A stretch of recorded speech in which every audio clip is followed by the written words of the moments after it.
Hey there, it's Dr. Kirk Elliott, and tonight I am going to go over an excerpt from a webinar I'm working on called Lessons from History, the Fall of Rome, and America Today. And there's a section of this presentation that is so incredibly powerful, so that's what I want to share with you tonight. So let's get started. The birth of the Roman Republic in the 6th century BC and the American Republic in the 18th century AD had the same core elements at their foundation: separation of powers, a system of checks and balances, protection of certain rights of most, if not all, people. And in both cases, this framework set the stage for massive expansion of individual liberty, resulting in unparalleled prosperity and influence. Well, there's an observation here. Individual liberty is needed for economic prosperity to occur. When individual liberties are diminished, a nation's prosperity will erode. Isn't that somewhat scary? Because what are we seeing all around us in America today? Liberties going away, our political freedoms, our economic freedoms, our personal freedoms, our religious freedoms. Our liberty is diminishing. And that's what's needed for economic prosperity to occur. So then the converse is also true. With a diminishing of liberty, so goes the economy. So what is needed for individual liberty to flourish? Well, virtus. Virtus was a specific virtue in ancient Rome. Attributes associated with virtus are fortitudo, and excuse my pronunciation, I do not speak Latin, which means courage. Temperantia, which means self-control. Justitia, which means justice. And prudentia, which means prudence. So courage, self-control, justice, and prudence are all part of virtus. Well, the absence of virtus is what comes next. What is produced when courage, self-control, justice, and prudence are diminished? Chaos and tyranny are the result. Chaos and tyranny. So here's some temptations of a welfare state that are going to come when chaos and tyranny actually kind of enter the scene here. The absence of character, which is virtus, produces chaos and tyranny. When Romans allowed the temptations of the welfare state to erode their character, when they abandoned responsibility and self-discipline, self-reliance, respect for the property of others, and began to use government to rob Peter to pay Paul, they turned down a fateful and destructive path. This is from Lawrence Reed in a presentation that he gave, The Fall of Rome and Modern Parallels. So what has happened essentially is government has become God. And 2 Thessalonians 3:10 says, "The one who is unwilling to work shall not eat." So we're violating biblical strategies for successful living, and that never, ever, ever results in a good outcome. So in the twilight of the Republic, of the Roman Republic, a man named Clodius, from 92 to 52 BC, he ran for the office of tribune. His strategy for success is mimicked to this day. And this is not a good thing. This is not a good strategy. It may have been politically successful, but boy, it ultimately ended in the erosion and destruction of the Roman Republic. What did he do? Because if we don't learn from history, we're doomed to repeat it. So let's look at what he did. Does this sound familiar? He bribed the electorate with promises of free grain at taxpayer expense, and he won. See, from that point on, Romans determined in increasing number that voting for a living is more lucrative than working for one. Voting for a living is more lucrative than working for one. Candidates for Roman office spent huge sums to win public favor, and then they plundered populations afterwards to make good on their promises to the greedy mob that elected them. So what's observation number 2? Voting for a living is more lucrative than working for one. So look, even Disney World gets it. Some of you may have seen this in previous presentations that I've done, but boy, it just stands out so much. So this is at Disney World at the Animal Kingdom on a vacation my family and I went to. This is a rule they had outside where the animals are. Never attempt to feed the animals. They are wild creatures with natural diets and should not be made dependent on handouts.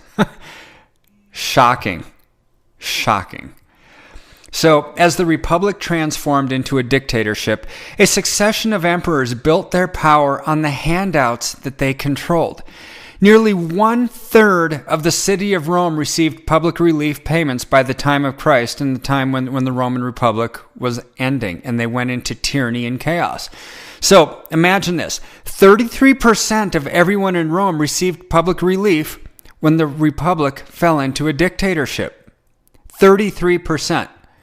So how does modern day America compare? Sadly, we're way worse than that 33%. Take a look at this. This is a list of states where welfare payments are more than a minimum wage job. How many of you want to go to Hawaii and make $60,590 a year and not do anything? Not do anything. You can. Welfare payments are more than minimum wage in all 33 of these states. So you can make $60,590 in Hawaii, $50,000 in D.C., $50,000 in Massachusetts, $44,000 in Connecticut. This list goes on.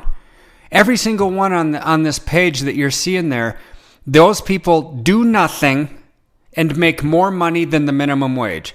So what incentive is there to actually work when you can make more than people who are actually out there working, trying to provide for their family? Do we have a problem in this country? Have we gone down the road of Clodius where they figured, hey, if we want to get votes, we're just going to promise people something and we'll rely on the taxpayers of future generations and the next cycle, the next politicians, let them deal with all the debt that we accumulate. Boy, this is exactly where we are. What did Clodius start? He started the beginning of mayhem because now politicians do not want to cut off the hand that feeds them. And this is why it's going to be so difficult to change this entitlement and welfare system that we're living in. And a lot of you may have seen this before too, because I've done this in a previous presentation, but this just shows us how far above 33% of people getting benefits in Rome, when Rome fell into a dictatorship, that we are. We're at 81% of federal revenue now goes out towards entitlements, goes out towards Medicare, Medicaid, and food stamps, women, infant, children programs. Now, also included in that 81% are mandatory programs like government pensions and Social Security, which is not an entitlement. People pay into that their whole life, but regardless, it is a mandatory payment or an entitlement that the government has to pay. They're going to be reluctant to take that away because what happens if they do? They cut off the hand that feeds them, and you've got a revolution on your hands. So we're at a point where 81% of all federal revenues are going out towards a mandatory payment or entitlement of some kind. Unsustainable, completely unsustainable. Rome fell when 33% were actually getting government assistance of some sort. We're at 81%. Wow. So this means that it's impossible to balance the federal budget unless entitlements are slashed. So what can we do? We can encourage our elected officials to not raise the debt ceiling. We can declare war on debt. We can groom the next generation for success. We can encourage policies that promote life.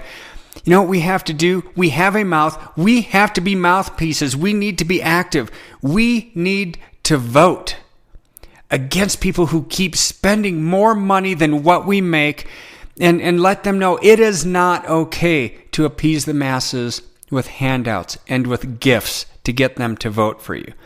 This is where we need to actually change now. If we don't and don't do this quickly, we're going to fall just like Rome did. We're way worse. We've got way more of our percentage of our national revenues going towards mandatory payments and entitlements than what Rome had when it fell. You know what else you have to do? Because what comes next? It's scary to think of how sturdy and industrious people, when they let their guard down, even for a little while, lose their character and can be bought and paid for by a welfare state. So here's what we can do. Do not let your guard down. Vote and invest in tangible assets like gold and silver, because what comes next is the emperors debased the currency to pay for the entitlements and government expansion. Tangible assets are the only thing that will protect and preserve everything you've worked your entire life to accumulate. Period. Take advantage of the situation now. Protect and preserve, because what comes next is the government will debase the currency even more than they already have, because that's what they need to do. And when governments run out of money, they start to do crazy things. Give my office a call, 866-211-8986. I'd love to talk to you. I'd love to share with you ways to preserve and protect. Get into tangible assets like gold and silver so you can protect yourself against the debasement of the currency that is coming. God bless you. Thanks for taking the time to listen tonight. This is recorded, so you can go over it and watch it over and over and over again, because there's a lot of stuff in there, and the parallels are scary. God bless you. Bye-bye.